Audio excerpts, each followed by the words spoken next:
Hello students of 12th class of science stream.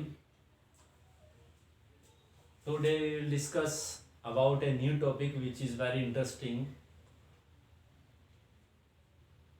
for you and me because it is very useful uh, for uh, for large syllabus of this book. Okay, so see carefully this video and ask any question if you have any doubt. So today's topic is method of charging. Method of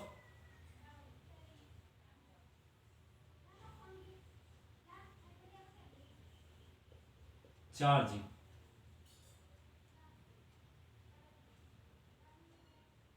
देखिए, last lecture में आपको electronic theory of electrical charges के बारे में बताया गया था और उसके बेस पर आपको एक्सप्लेन किया गया था कि कोई भी ऑब्जेक्ट कैसे चार्ज होता है, कोई ऑब्जेक्ट पॉजिटिवली चार्ज कब होगा, निगेटिवली चार्ज कब होगा। अब हम इस स्टेज पर आ चुके हैं कि अब हम किसी ऑब्जेक्ट को कैसे चार्ज कर सकते हैं, इसे हमें करना है। ठीक है, तो देखिए मेथड ऑफ चार्जिंग की यदि बात की जाए तो इसके तीन मेथड आपके पास हैं। तो पहला मेथड यदि हम बात करें तो method first, there are three methods. Okay, method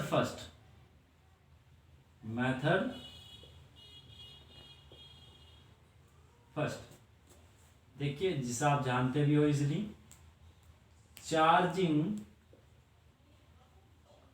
by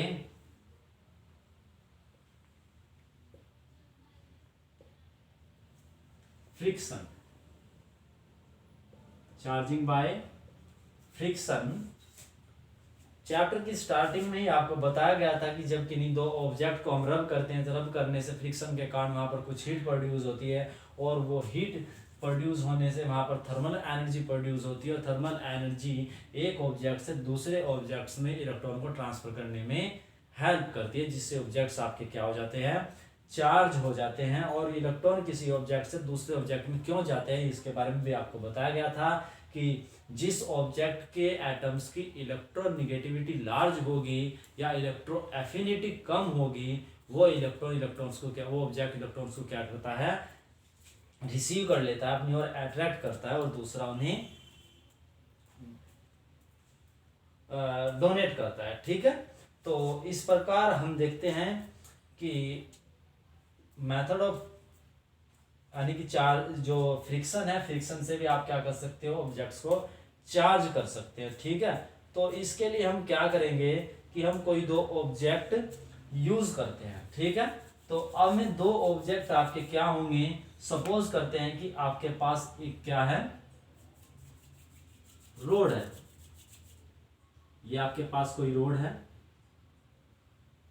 ठीक है, और ये आपके पास कोई क्या है, क्लॉथ है। ठीक है, ये आप ये कह सकते हैं आपके पास ग्लास, रोड और ये आपके पास सिल्क क्लॉथ। ओके, देखिए अब आपको ये क्या है, बिफोर रबिंग, बिफोर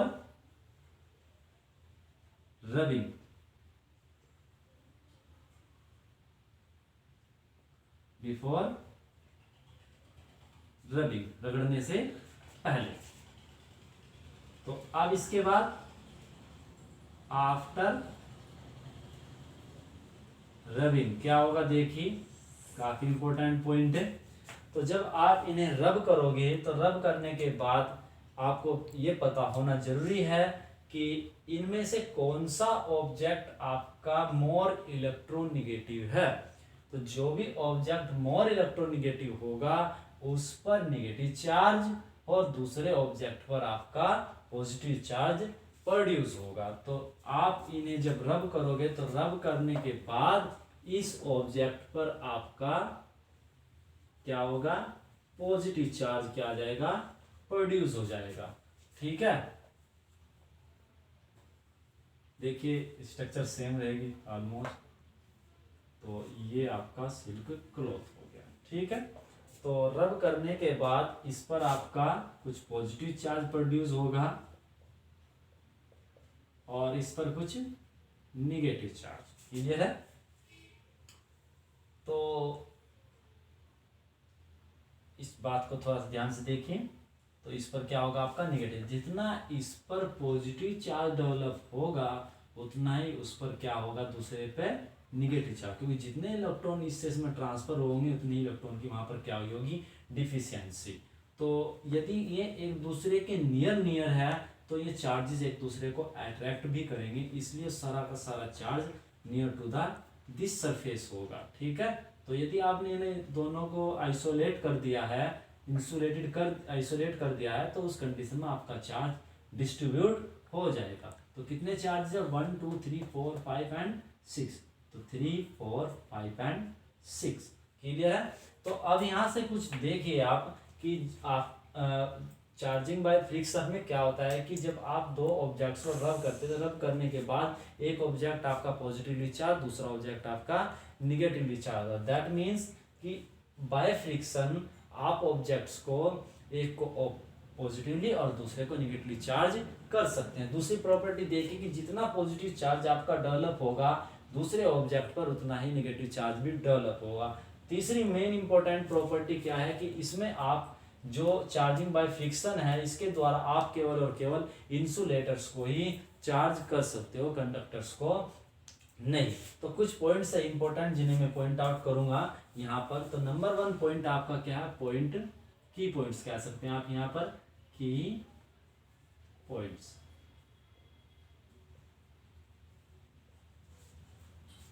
ठीक है, this method used for number 1 used for insulators, okay. Second point क्या है आपका, both objects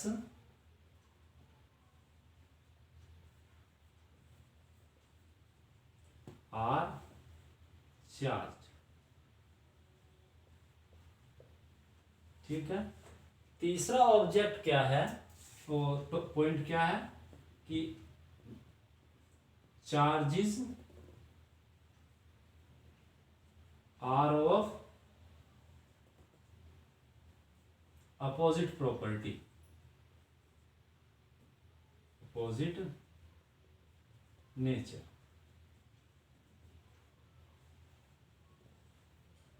equal in amount. Okay, तो चार्जिंग बाय फ्रिक्शन का जो प्लस पॉइंट है वो ये है कि हम इसमें इसकी हेल्प से इंसुलेटर्स को चार्ज कर सकते हैं। दूसरा प्लस पॉइंट ये है कि जितना पॉजिटिव चार्ज आपको मिलेगा उतना ही निगेटिव चार्ज भी आपको अवेलेबल होगा। तीसरा प्लस पॉइंट ये है इसका कि आपको पॉजिटिव और निगेटिव चार्ज दोनों ही आपको अवेलेबल हो जाएंगे। तो ये था आपका method first, charging by friction. And second method is sorry for and second method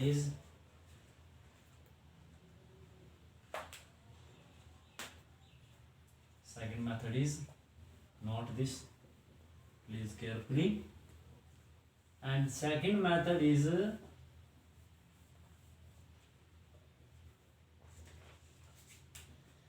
method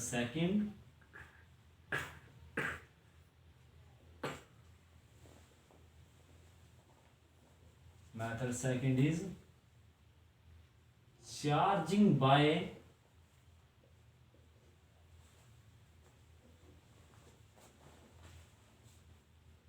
conduction। Okay, this is very important. चालन द्वारा आवेशन, मतलब इलेक्ट्रॉन को अब आपको मूव कराना है और मूव कराने के बाद उन्हें क्या करना है, आपको चार्ज करना है। तो इसमें आप देखिए किस प्रकार चार्ज करते हैं। इसके लिए आपको कंडक्टर्स की हेल्प लेनी पड़ेगी। तो ये मेथड आपका जो है कंडक्टर्स के लिए ही ट्रू है। बट कैसे, आप देखिए कि इसके लिए आपके पास क्या होनी चाहिए, एक चार्ज ऑब्जेक्ट आपके पास पहले से अवेलेबल होना चाहिए। क्लियर है। मान लीजिए आपके पास कोई चार्ज रोड है, जैसे आपने ग्लास रोड ले ली थी पिछली बार, तो वहां से आपने ये ले लिया, एक ग्लास रोड आपके पास पहले से अवेलेबल है जो पॉजिटिवली चार्ज्ड है। ये मान लीजिए आपकी क्या है, ग्लास रोड है। इसके लिए आपको पहले से एक ऑब्जेक्ट चाहिए जो चार्ज हो। ठीक है, तो see carefully, very very important of this part of charging, because this part of charging we use in next chapters. Okay, और सेकंड आप देखिए कि ये अभी आप एक दूसरे से क्या है, आइसोलेटेड है, कोई अभी रिलेशन नहीं है। मान लीजिए ये आपके पास क्या है, कोई स्फेरिकल कंडक्टर है। ठीक है, और ये किसी इंसुलेटिंग फ्रेम पर क्या है, आपका पुट है, जिससे ये अर्थ के कांटेक्ट में ना आए। ठीक है, क्लियर है यहाँ तक। तो अब आप देखिए ये आपका क्या है, स्फेरिकल कंडक्टर। अब आपको क्या करना है, इसे चार्ज करना है। तो चार्ज करने के लिए आपको क्या करना होगा, इस ग्लास रोड को आपको इस कंडक्टर से टच करना होगा। तो अब हम क्या करेंगे, आफ्टर ड्यूरिंग टचिंग, तो आफ्टर टचिंग, ठीक है, आफ्टर टचिंग, तो क्या होगा कि जब आप इस ग्लास रोड से इस कंडक्टर को टच करोगे तो इतने चार, 3 और 3 6 और 3 9, तो 3 यहाँ 9 है ना, 4 5 6 7 8 और ये बन गया आपका 9। अब आपको क्या करना है, इसे स्फेरिकल कंडक्टर को क्या करना है, टच करना है। देखिए स्फेरिकल कंडक्टर क्यों लिया गया है, इसके लास्ट पॉइंट में आपको क्लियर हो जाएगा। तो देखते रहिए वीडियो को लगातार। ठीक है, तो ये इसका इंसुलेटिंग स्टैंड हो गया, जिससे इसका चार्ज अर्थ में ट्रांसफर ना हो। ठीक है, अब आप देखिए, आपने पढ़ा होगा जो कंडक्टर्स होते हैं वो मेटल्स होती है, और मेटल्स के आउटर ऑर्बिट में फ्री इलेक्ट्रॉन्स होते हैं। तो कंडक्टर्स के पास लार्ज अमाउंट में फ्री इलेक्ट्रॉन्स अवेलेबल होते हैं, जिन्हें जरा सी ही एनर्जी मिलने से वे बाहर निकल जाते हैं। अब आप देखिए ये क्या चीज है, पॉजिटिव चार्ज है और इसके पास बहुत सारे फ्री इलेक्ट्रॉन्स। ओवरऑल ये न्यूट्रल है, ओवरऑल ये क्या है, न्यूट्रल है, इसके पास कोई चार्ज नहीं है, बट इसके पास बहुत सारे फ्री इलेक्ट्रॉन्स हैं जो इसमें रैंडमली क्या कर रहे हैं, मूव कर रहे हैं, और उनके पास निगेटिव चार्ज होता है। इलेक्ट्रॉन्स के पास ओवरऑल चार्ज 0 है, बट उनके पास क्या है, निगेटिव चार्ज है। और यहाँ पर क्या है, पॉजिटिव चार्ज। आपको पता है कि पॉजिटिव चार्ज निगेटिव चार्ज को क्या करता है, अट्रैक्ट करता है। ये इंसुलेटर है तो इसके चार्जेस तो बाउंड होंगे, वे मूव नहीं करते। देखिए चार्ज भी 2 टाइप्स के होते हैं, कैटेगराइज करते हैं हमने, bound charges and free charge. एक पॉजिटिव और एक निगेटिव होता है, बट अनदर टर्म में भी हम डिफाइन करते हैं बाउंड एंड फ्री चार्ज। तो ये तो बाउंड चार्ज है इंसुलेटर्स में, ये मूव नहीं कर सकता।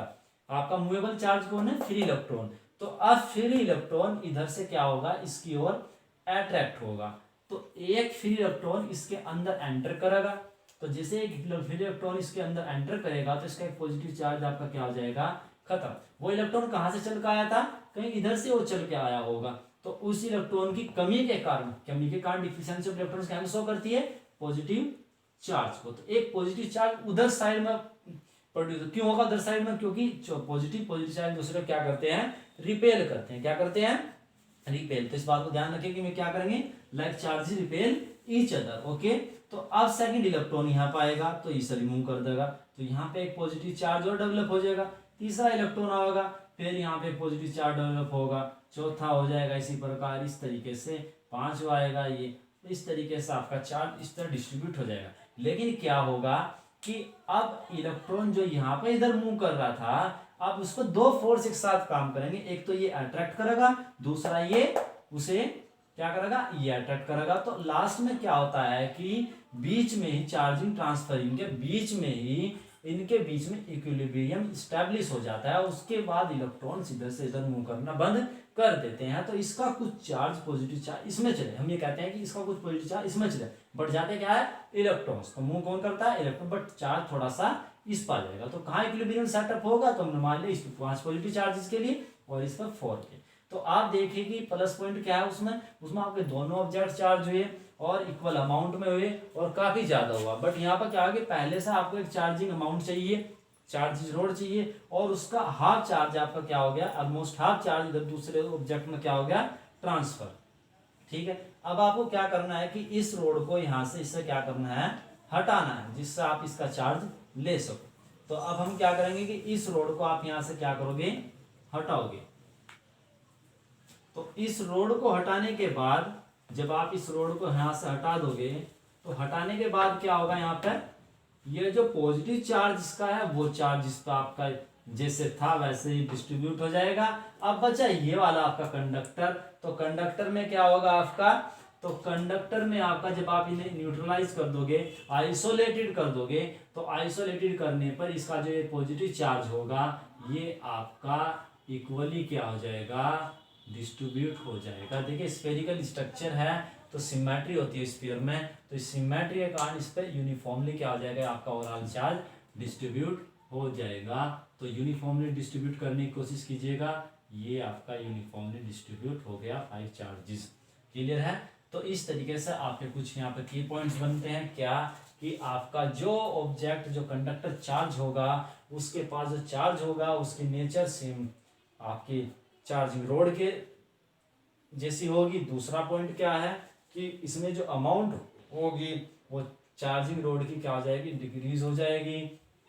ठीक है, तो सेम नेचर के होंगे और थोड़ा सा अमाउंट उसकी क्या होगी कम होगी। तो ये बोलते हैं चार्जिंग बाय कंडक्शन। और ये पॉसिबल किसमें, जिसके पास फ्री इलेक्ट्रॉन्स होंगे, और फ्री इलेक्ट्रॉन्स किसके पास होते हैं कंडक्टर्स के पास। तो ये तब कब पॉसिबल है जब टच किया जाता हो, विदाउट टचिंग पॉसिबल नहीं है कंडक्शन। ठीक है, तो ये आपका मेथड सेकंड है charging by conduction. Next chapters में आप पढ़ोगे कैपेसिटर चार्जिंग ऑफ कैपेसिटर, उसमें आपके पास कंडक्टर होगा तो चार्ज करेंगे, तो आप देखिए किस प्रकार वहां पर हम चार्जिंग करते हैं। तो काफी इंपॉर्टेंट पॉइंट है ये भी वहां पे यूजफुल होने वाला।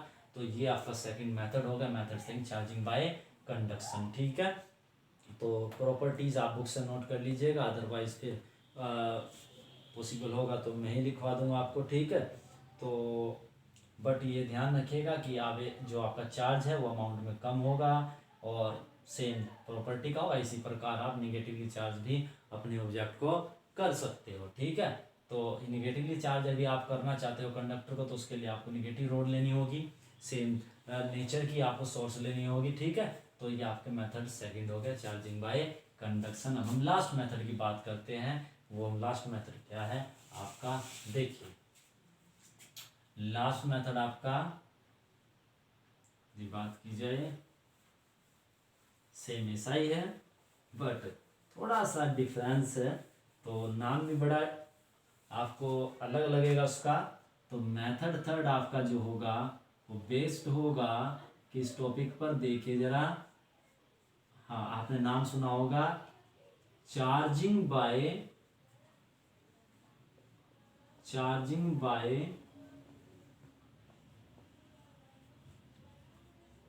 इंडक्शन। ओके, इंडक्शन मीन्स प्रेरण, प्रेरण मतलब प्रेरित होना।